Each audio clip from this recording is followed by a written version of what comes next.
a gentle guide to polite vocabulary for giving and receiving directions. Hello, learners!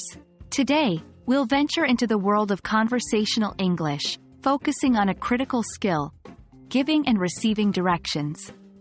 Specifically, we'll dive deep into polite expressions and vocabulary that can make your conversations smoother, friendlier, and more respectful. So let's make our English conversations as pleasant as a stroll in the park. In many scenarios, we need to ask for directions. It could be while traveling, going to an appointment, or just exploring the city. Here are some polite phrases that you can use. 1. Excuse me, could you please tell me how to get to? This is a polite and formal way to ask for directions. 2. I'm sorry to bother you, but could you help me find? This phrase acknowledges that you're interrupting the person and shows respect for their time. 3. Would you mind pointing me in the direction of? This is another polite way of asking for directions. Would you mind is often used in English to ask something politely.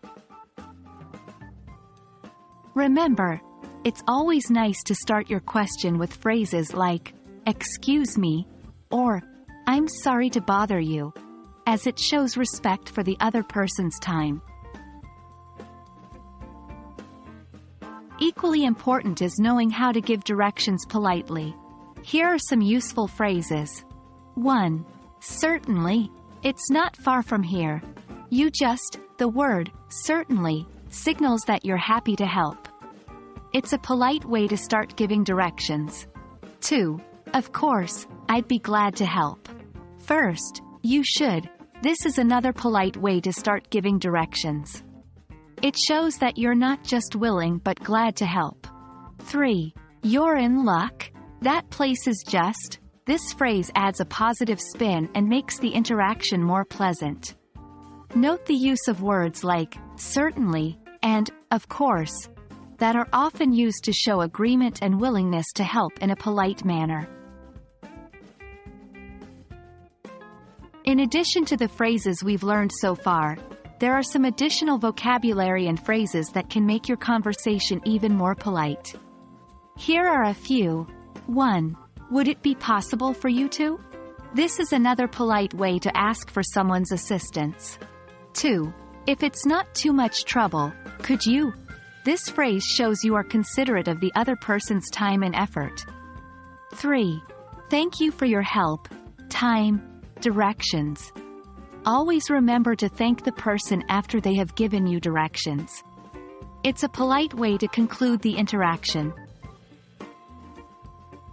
These phrases and vocabularies demonstrate consideration and respect for the other person, and are highly recommended in all types of English conversations. Well, there we have it.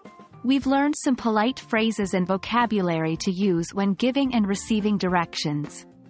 Next time you find yourself in a conversation needing to ask for or give directions, remember these polite expressions.